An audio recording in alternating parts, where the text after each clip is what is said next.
సఫిల్గూడ కట్టమైసమ్మ దేవాలయంలో జరిగిన అపవిత్ర ఘటన రాజకీయ దుమారం రేపుతుంది. ఈ ఆలయాన్ని సందర్శించిన గోషమాల ఎమ్మెల్యే రాజా సింగ్ కాంగ్రెస్ ప్రభుత్వంపై నిప్పులు చెరిగారు.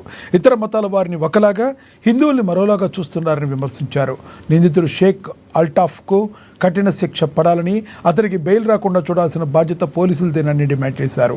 హిందువులంతా ఏకమై ఆలయ రక్షణకు ముందుకు రావాలని, ఆలయ ప్రాంగణాల్లో అన్యమతస్థుల వ్యాపారాలను ప్రోత్సహించవద్దని రాజా సింగ్ పిలుపునిచ్చారు.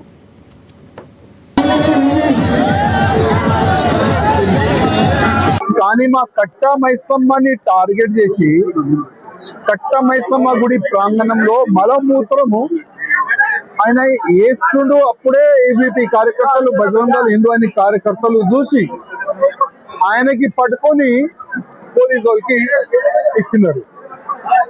ఇది ఒక్క టెంపుల్ టార్గెట్ కాదు. కాంగ్రెస్ గవర్నమెంట్ వచ్చిన తర్వాత ప్రత్యేకంగా మా హిందూ గుళ్ళకే టార్గెట్ చేస్తున్నారు. నేను గవర్నమెంట్ కి ఎందుకు టార్గెట్ చేస్తున్నా అంటే, రేవంత్ రెడ్డి గారు మీరు మర్చిపోయినారేమో, ఇక్కడ నుంచే మీరు ఎంపీగా గెలిచినారు, ఇక్కడ నుంచే మీరు అసెంబ్లీ వెళ్ళినారు, ఇక్కడ నుంచే మీరు ముఖ్యమంత్రి కూడా అయినారు.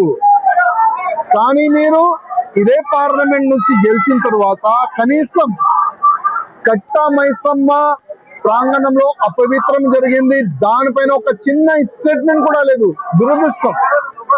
రాజకీయం చెయ్యండి. ఏ విధంగా ఆ నాస్తికుడు కేటీఆర్ రాజకీయం చేస్తాడు, మీరు కూడా చేయండి, నో ప్రాబ్లం.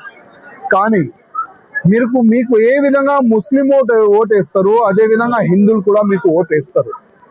ఎక్కడైనా గుళ్ళు పైన దాడు కానీ, హిందువుల పైన దాడు కానీ జరిగితే కనీసం ఒక ముఖ్యమంత్రిగా మీరు స్టేట్మెంట్ ఇవ్వాలి, అది మీ బాధ్యత. కానీ 10వ తేదీకి ఇంత అపవిత్రం జరిగింది, ఇవాళకే 3 days 4 days అయిపోయింది. ఈ 4 days లో ఒక చిన్న స్టేట్మెంట్ కూడా మీ నుంచి కానీ, మీ ఎమ్మెల్యేస్ నుంచి కానీ, ఎవరి నుంచి కానీ ఒక చిన్న స్టేట్మెంట్ కూడా రాలేదంటే అది చాలా దురదృష్టం. అదే విధంగా మేము పోలీస్ అధికారులకి రిక్వెస్ట్ చేస్తున్నాము, అల్తాఫ్ కి మీరు అరెస్ట్